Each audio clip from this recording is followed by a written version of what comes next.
Radhe Radhe students, welcome to my channel. आज हम इस वीडियो में साइंस के टॉपिक उसके साथ पेडागोगी क्वेश्चन डिस्कस करने वाले हैं, जो कि आपका सीटेट एग्ज़ाम के लिए बहुत ही इम्पोर्टेंट क्लास रहेगी। सीटेट एग्ज़ाम, तो चलो देखते हैं क्या क्या क्वेश्चन है। Match the body part with their function, match करने के लिए बोल रहा है। टेंडन्स जो है वो क्या करते हैं, टेंडन्स जो है वो मसल को बोन से जोड़ते हैं, कनेक्ट मसल्स टू बोन्स। और स्कल जो है वो ब्रेन को प्रोटेक्ट करता है, brain protect cover and protect brain. Ligaments जो है वो हड्डियों को आपस में जोड़ते हैं, connect bone to bone ligament. और जो रीब केज जो है वो हार्ट और फेफड़े जैसे महत्वपूर्ण अंगों की सुरक्षा करते हैं, प्रोटेक्ट इंटरनल ऑर्गन्स। तो क्या हो गया, ए का हो गया आपका 2, बी का हो गया IV, सी का हो गया 3, डी का हो गया आपका 1। तो कहाँ पर है, A 2I, V IV, C 3DI, जो कि फर्स्ट ऑप्शन में ही है। नेक्स्ट चलते हैं। Which gland is known as the master gland because it regulates many other gland? किसे बोला जाता है मास्टर ग्लैंड? Pituitary gland. कौन सा ग्लैंड? पिट्यूटरी ग्लैंड को मास्टर ग्लैंड बोला जाता है, क्योंकि वो सेवरल हार्मोन्स सीक्रेट करता है और ग्रोथ को कंट्रोल करता है, कंट्रोल ग्रोथ, और रिप्रोडक्शन भी करता है, रिप्रोडक्शन और functioning of many other endocrine gland. तो ऑप्शन 2 हो जाएगा करेक्ट। नेक्स्ट चलते हैं। Which statement is correct? कौन सा स्टेटमेंट सही है? Every metal can be cut with a knife. नहीं, सभी मेटल को हम नाइफ से कट नहीं कर सकते। All non metal are soft.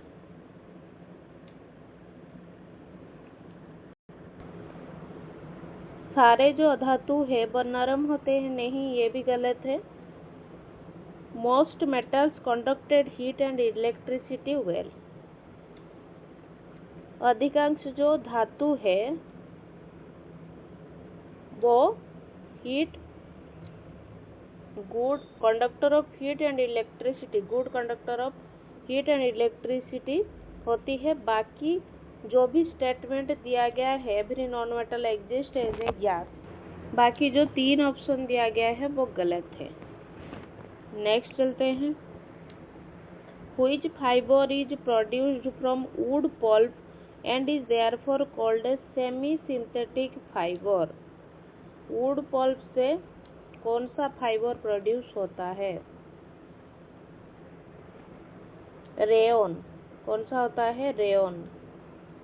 Rayon जो है वो मैन्युफैक्चर्ड होता है सेल्यूलोज से, सेल्यूलोज ये ऑब्टेन करता है, cellulose obtained from wood pulp. तो इसे हम कंसिडर करते हैं सेमी सिंथेटिक फाइबर।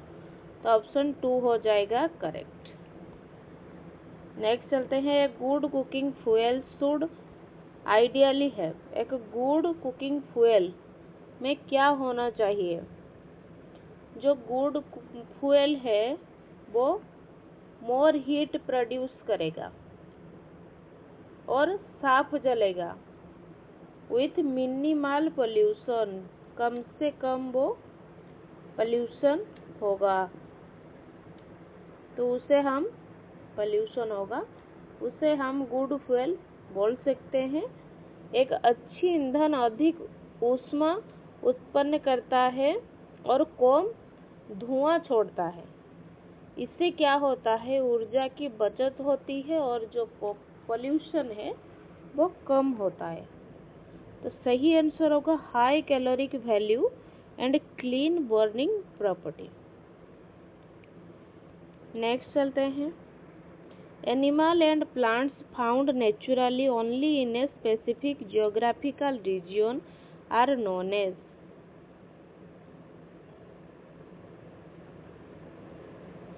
जो एनिमल और प्लांट है जो कि नेचुरली हमें स्पेसिफिक जगह पर मिलती है उसे हम क्या बोलेंगे। जो जीव या पौधा जो है केवल किसी विशेष क्षेत्र या स्पेसिफिक जियोग्राफिकल रीजन में मिलता है उन्हें हम स्थानिक और एंडेमिक प्रजातियां कहा जाता है। तो सही आंसर हो गया ऑप्शन 2।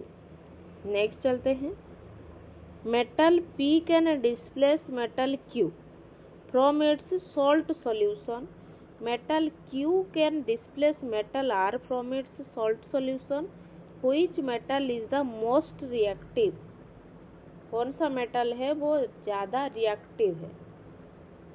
जब P डिस्प्लेस कर रहा है Q को तो P क्या हो गया, मोर रिएक्टिव देन Q हो गया। Q से ज्यादा रिएक्टिव आपका P हो गया। Since Q displaces R, Q can displaces R, तो Q क्या हो गया, more reactive than R, R से ज्यादा रिएक्टिव आपका Q हो गया। तो सबसे ज्यादा रिएक्टिव एलिमेंट क्या हो गया आपका P हो गया। तो सबसे कम आपका R होगा, उसके बाद Q, सबसे ज्यादा P उसके बाद। तो सबसे ज्यादा रिएक्टिव क्या हो गया P। नेक्स्ट चलते हैं। When light falls on a raw wall, the reflected rays scatter in different direction. This phenomenon is called. ये फेनोमेनन को क्या बोला जाता है। जो रफ सरफेस है, रफ सरफेस जो है उस पर जब प्रकाश विभिन्न दिशाएं में स्कैटर होता है तो इसे हम डिफ्यूज्ड रिफ्लेक्शन कहते हैं। क्या बोलते हैं, डिफ्यूज्ड रिफ्लेक्शन। नेक्स्ट चलते हैं। To start moving a stationary cupboard across the floor a person must overcome. तो जब कोई वस्तु स्थिर होती है तब स्थानिक घर्षण जो है, स्टैटिक फ्रिक्शन जो है उसकी गति का विरोध करता है। वस्तु को चलाने के लिए लगाए गए बल को स्थानिक घर्षण या स्टैटिक फ्रिक्शन से अधिक होना चाहिए। तो सही आंसर क्या हो जाएगा, स्टैटिक फ्रिक्शन। नेक्स्ट चलते हैं। Which factor mainly determines the pitch of A sound. Pitch of A sound को डिटरमाइन कौन करता है, कौन सा फैक्टर।